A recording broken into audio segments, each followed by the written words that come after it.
Now, Section 28 constitutes the first ecclesiastical crisis to appear in the young church. It has to do with a man named Hiram Page, who's a member of the Whitmer family. Remember, the church is really small at this point. It's just basically three families: the Smiths in Palmyra, the Whitmers in Fayette, the Knights in Colesville, and then a bunch of other people that had joined the gospel but centered around those three families. Hiram Page is a Whitmer. He is married to Catherine Whitmer. He's a Whitmer brother-in-law. He's also one of the 8 witnesses of the Book of Mormon and has been a stalwart supporter of Joseph Smith at this point. But this is where things start to get a little bit strange. In a church where anybody can get revelation, what are the rules? Who can get revelation for whom else?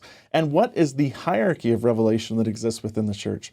Hiram Page had a seer stone, and that seer stone was allowing him to receive revelations the same way that Joseph Smith was receiving revelations through the Nephite interpreters and the seer stone that he possessed.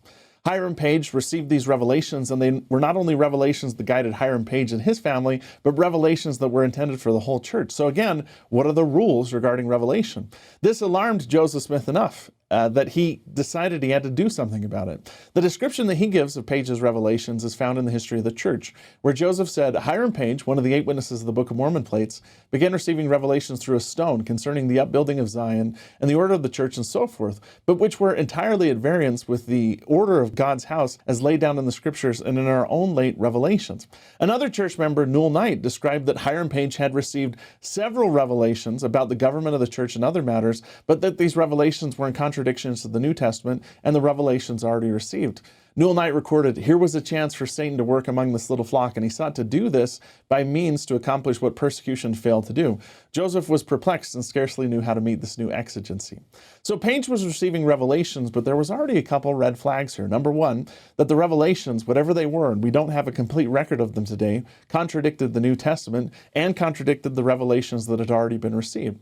At the same time, Joseph Smith didn't condemn or cast Hiram Page out of the church. They all met together at the Whitmer farm and agreed to receive another revelation to determine the right and order of revelations in the church.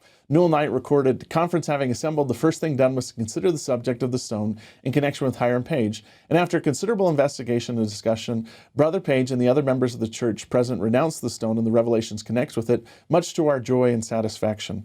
Joseph Smith received the revelation that became Section 28 of the Doctrine and Covenants.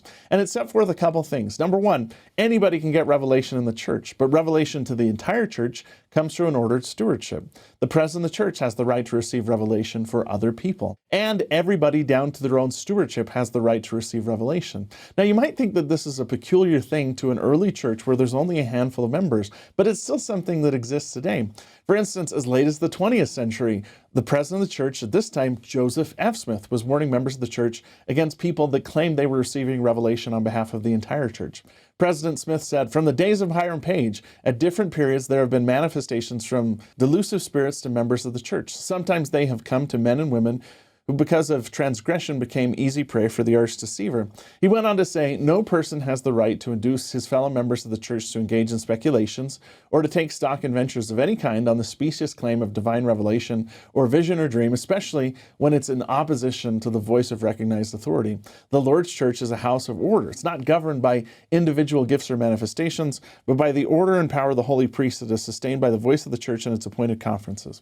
Section 28 establishes the rule that anybody can get revelation, but revelation also comes through proper channels. And to Hiram Page's credit, he discredited the revelations, and he also gave the seer stone over to Joseph Smith. According to one witness who was present at the time, Emer Harris, this is Martin Harris's brother, the stone was broke to powder and the writings were burnt because it was the power of darkness.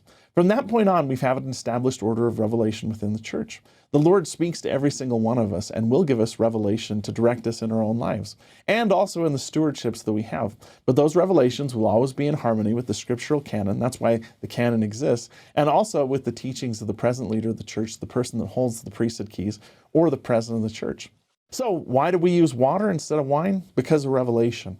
And why do we believe in a prophet that has the right to receive revelation for anybody in the church or anybody in the world for that matter? Because we believe in stewardship of revelation.